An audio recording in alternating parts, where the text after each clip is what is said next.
We're now joined by CBS Sports WNBA analyst Tarika Foster-Brasby, coming to you from the site of Game 2 there in Sin City. And the Aces overcoming that early deficit to pull away with this dominant victory over the Mercury. But I think the storyline of this win has to be that combined performance of A'ja Wilson, Jackie Young, combining for 60 of the Aces' 91 points, the second most combined points by a duo in finals history. Just how did their performances just complement each other in the win?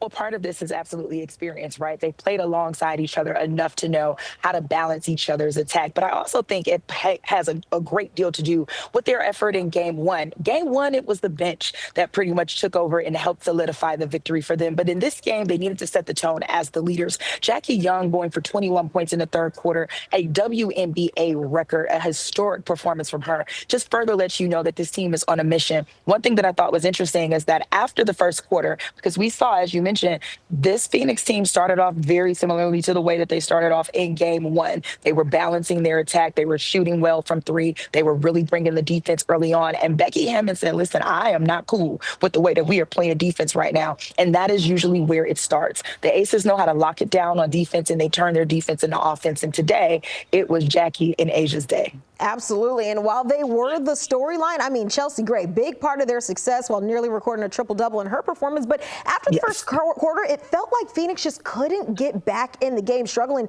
to find offense and to stop this trio. But how sustainable is this kind of attack moving forward in the series?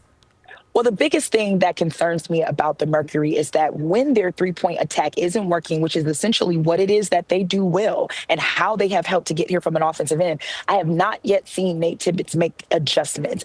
Where is the other offensive production going to come from? For the longest of time in this matchup, their sole offensive production was coming from Kalia Copper. But when Copper is being defended by Jackie Young the way that she was, and when they're switching off, who's the other person that's going to step up, and how do you get them to be more with their attack at the rim? So I think that's the thing. We need to get them more comfortable. Alyssa Thomas was someone who, for the better part of her career, has done well with attacking the basket. But for some odd reason, she's become so fixated on being a facilitator that she's losing the ability to attack the paint. We need to see more of that from Alyssa Thomas as well. If they can figure out how to get some offensive production going outside of shooting the three ball, when that isn't working for them, that's how they can continue to sustain some success against this team. But as of now, shooting 16.7% from three and kind of just letting it fly, like just rolling with that, Kiana, you're not going to win a championship like that. Most certainly not the recipe for success, especially against this team. But briefly, I want to get your thoughts on Nate Tibbetts emptying his bench, down 16 points.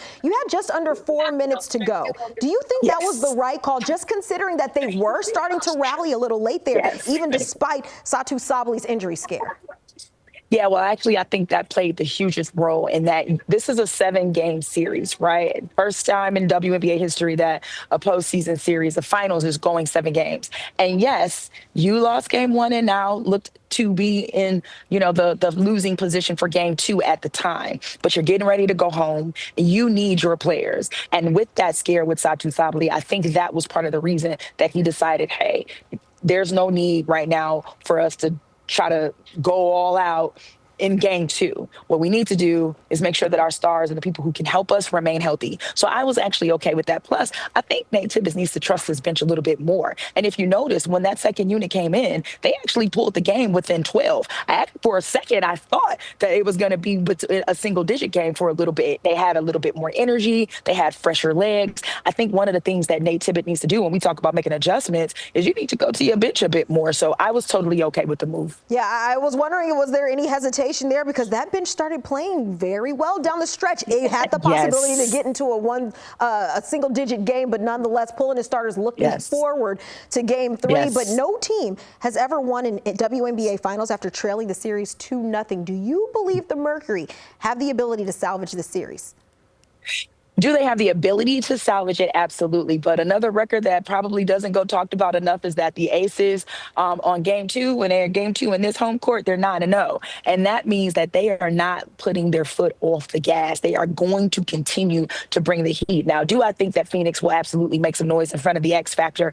100%. I am not convinced that they put on the type of performances here that they do in front of their home crowd. But This is an Aces team that has truly picked it up. They've clicked well. You and I have talked about just how they have turned their season around. And here in the last few months, the last few weeks of this regular season leading into the postseason, I can't imagine that they would let a 2-0 lead slip away. So I'm going to give Phoenix some credit. I think they can go home. I think they can definitely pull off a game 3, have some days to rest, to go over some film. Tomorrow's a travel day. So, they'll be headed to Phoenix then. It's only about an hour away from a flight perspective to get to Phoenix. So not a lot of travel time. They have the day off Tuesday. They'll do some practices. They'll go through some things. And so Nate Tibbetts told us, hey, we're not going to beat ourselves up about it. However, they got to come out strong on Wednesday. If this thing goes 3-0, it will be a tall task for Phoenix to climb out of that. Absolutely. Hoping that they can defend home court, get back into this series, and they would get to do that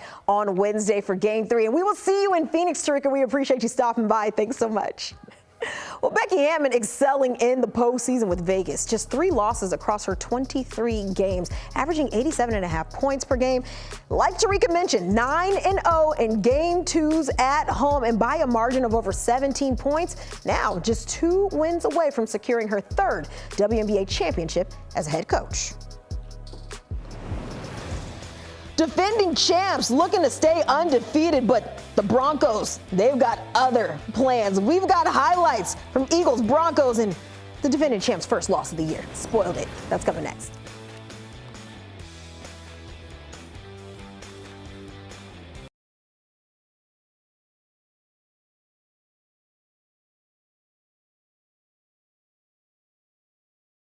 And I had no idea that the Eagles lost to the Broncos until just then.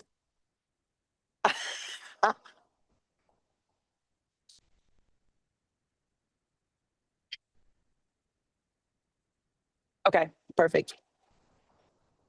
I can count myself in. It's cool. All right, here we go. In 3, 2, 1.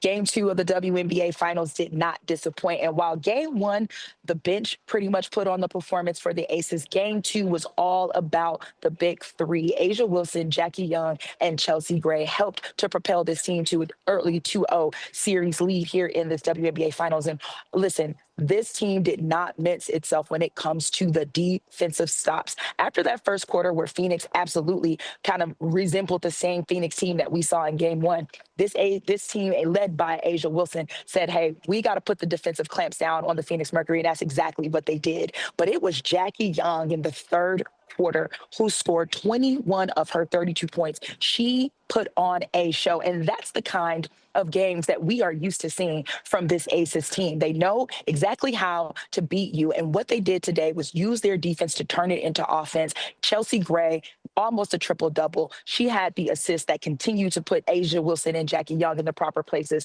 This was a scary sight to see. Why? Because now it's bringing the question of, can the Phoenix Mercury go into Game 3 making the necessary adjustments? When the 3 ball isn't clicking, how do they find production from someone other than Kalia Copper?